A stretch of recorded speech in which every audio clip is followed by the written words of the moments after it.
क्या लग रहा है आपने को? अब भले उसको बेचारे को हजम नहीं हो रहा कि कुछ हो रहा तो भी दे दनादन डाले जा रहे हैं, है ना? हो रहा कि नहीं हो रहा ऐसा? ये हो रहा।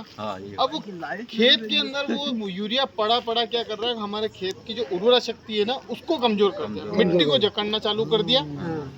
अब मजबूरी इस हद तक हो गई, इस हद तक मजबूरी हो गई कि जो यूरिया मतलब यूरिया जो पहले बोरी मारा था उसको बाटल में पैक करना पड़ा सरकार को आदत छुड़ाने के लिए कि कैसे करके छुड़ाओ तो सही दादा इनको, है ना? तो अब वो कायम करा बाटल में।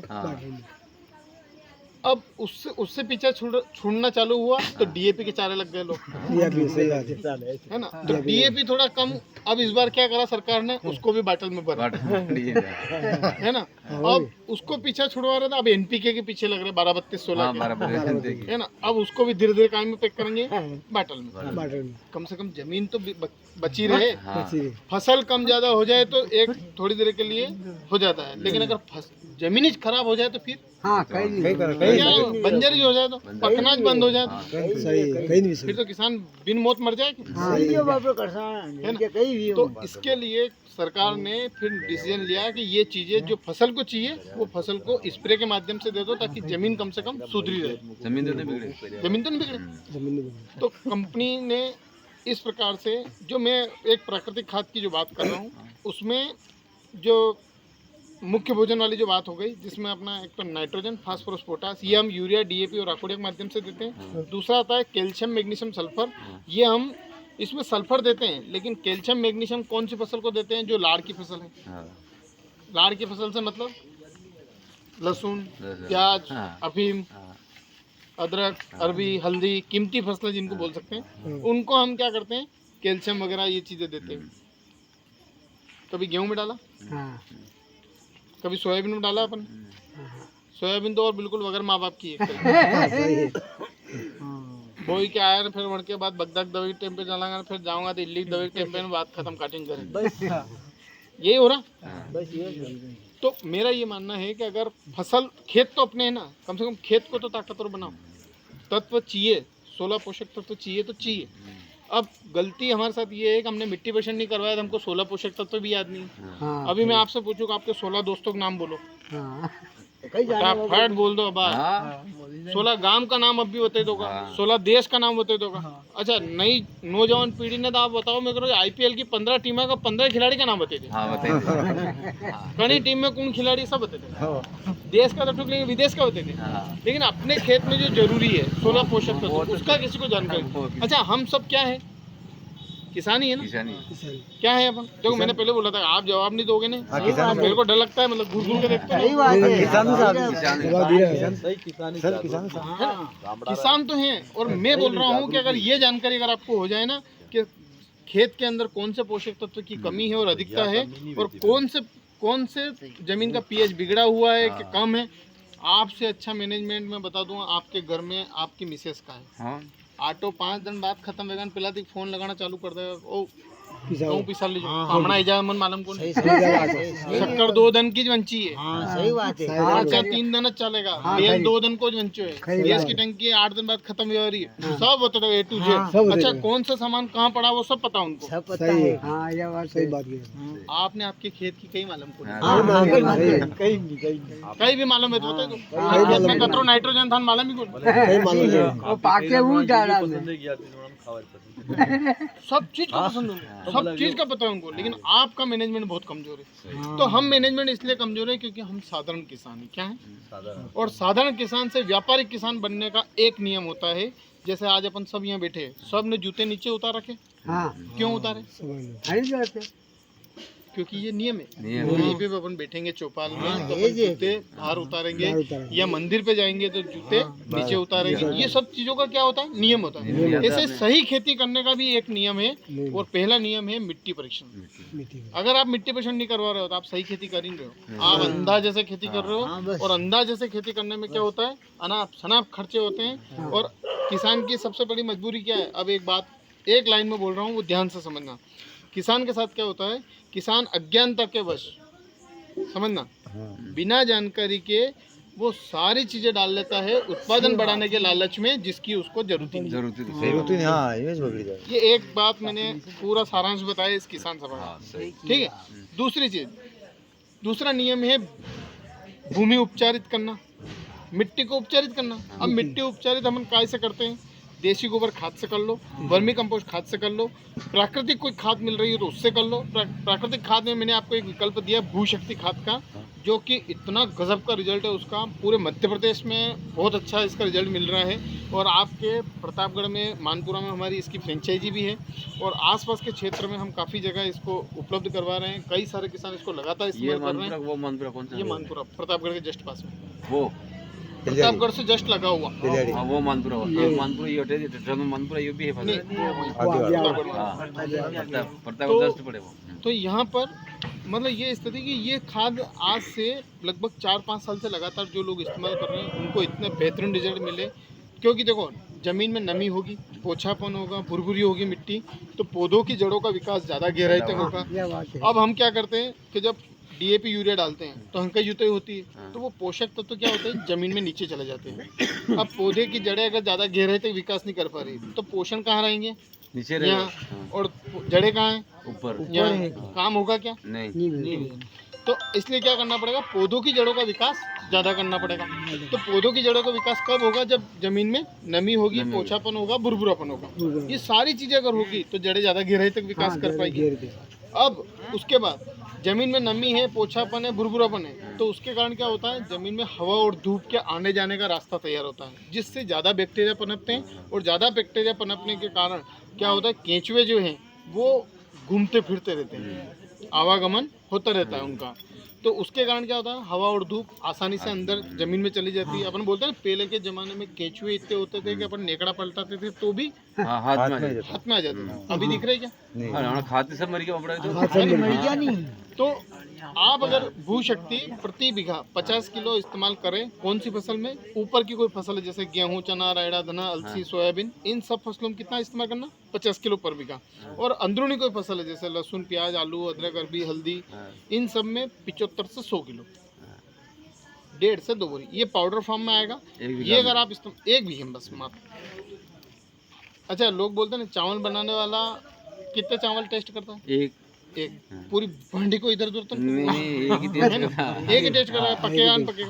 तो ऐसे ही अपन अगर इसके रिजल्ट देखना चाह रहे हैं, इसके परिणाम देखना चाह रहे हैं, मैं इतना दावे के साथ कह सकता हूँ, आप भले जितने बीघे की आपकी मतलब खेत आप सुधारना चाह रहे हैं उतने बीघा में इस्तेमाल करके देख लो, आपको रिजल्ट मिल जाएगा इसका, और 15 से 20 दिन में रिजल्ट दिख जाएगा आपको।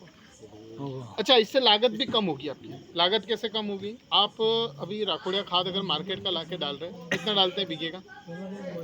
कितनी बोरी? एक बोरी कितने पड़ती है? 400 मतलब 900 रुपये का खर्चा आता है आपका एक बीघे का। ये अगर आप इस्तेमाल करते हो ना तो मात्र 710 रुपये का ही खर्चा है। एक बोरी खर्चा कितना? 710 रुपये। लेकिन उसमें आते हैं 3 पोषक तत्व और इसमें आएंगे 11 पोषक तत्व। ये फर्क है। उसमें 3 पोषक तत्व आएंगे, इसमें 11 पोषक तत्व आएंगे। फर्क पड़ेगा। और जमीन में नमी आएगी, ये तो रहेगा सही, पोछापन आएगा वो भी रहेगा, भुरभुरापन आएगा वो भी रहेगा, पौधे की जड़ें ज़्यादा गहराई तक विकास करेगी, ये भी चीज़ हमको समझ में आ रही। उसके बाद ज़मीन का पीएच मान सुधर जाएगा। जो खाद अपन डाल रहे हैं, यूरिया, डीएपी वगैरह कुछ भी दे रहे हैं, तो उन सब खाद का ज़मीन में लगना शुरू हो जाएगा। मतलब उसका जो पोषक तत्व अघुलनशील पड़े हैं वो घुलनशील होना चालू हो जाएंगे। वो बोलते हैं ना अपन क्या, दाल बाटी ज़्यादा खा ली, अब हजम करने के लिए चूर्ण तो चाहिए, है ना? चूर्ण तो चाहिए, तो वो चूर्ण के माध्यम से हजम कर सकते हैं। तो अब यहाँ पर पहली चीज़ हो रही है हमारी क्या? कैल्शियम, मैग्नीशियम, सल्फर भी। अब चूर्ण वाले जो पोषक तत्व होते हैं वो होते हैं सूक्ष्म पोषक तत्व। इनकी ज़रूरत भी बहुत कम होती है, लेकिन ज़रूरी है। ये कौन कौन सा है? Zinc, iron, boron, copper, molybdenum, manganese और क्लोरीन। आपको बोरान की ज़रूरत लगती होगी लहसुन प्याज में। कंद फटना चालू हो जाता है, तना फटना चालू हो जाता है, कलियाँ फटना चालू हो जाती है बोरान की कमी की वजह से। और खाद अगर ज़्यादा मात्रा में हो जाए तो भी कलियाँ फटना चालू हो जाती है।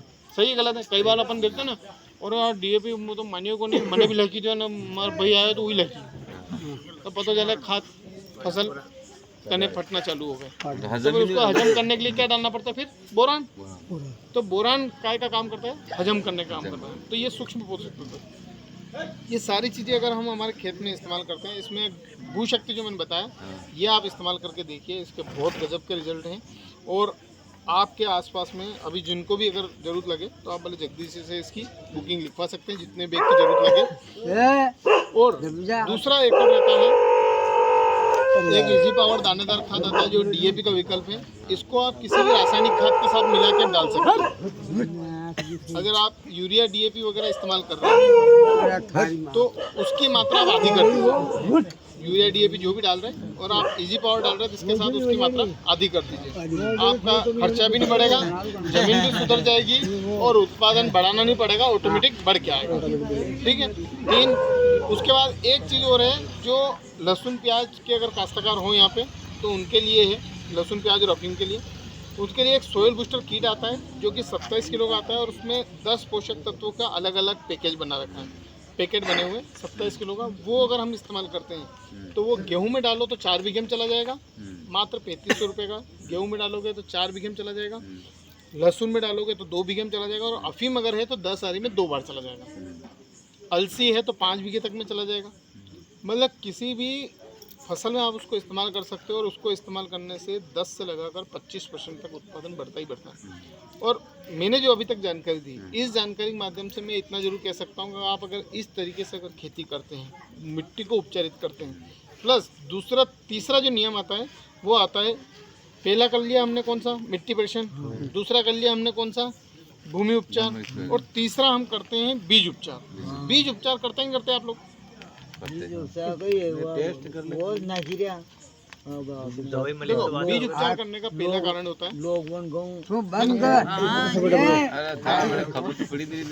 बीज उपचार इसलिए बोलते हैं कि पहली कंडीशन तो ये रखो कि प्रमाणित कंपनियों के बीज खरीदो, है ना। हमारी कंपनी सलाह देती है प्रमाणित कंपनियों के बीज खरीदें और उनको उपचारित करें।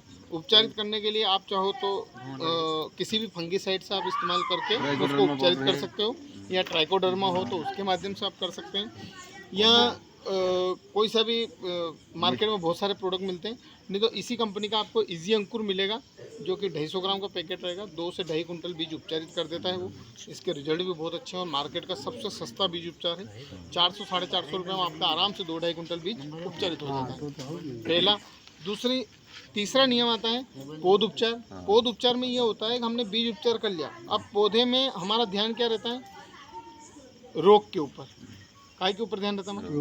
रोग के ऊपर, उसकी बीमारी के ऊपर, उसमें क्या क्या चीज़ें, सुरक्षा के ऊपर हमारा ध्यान रहता है। लेकिन हमारा ध्यान पोषण के ऊपर नहीं रहता है। हमारे घर में 2 बच्चे हैं, एक बच्चा समय से समय खाना खा रहा, एक बच्चा समय पे खाना नहीं खाता। मौसम जब बीमार पड़ेगा तो कौन सा बच्चा बीमार पड़ेगा? मौसम जब खराब होगा तो जो खाना समय पे नहीं खाता वो बच्चा बीमार पड़ेगा।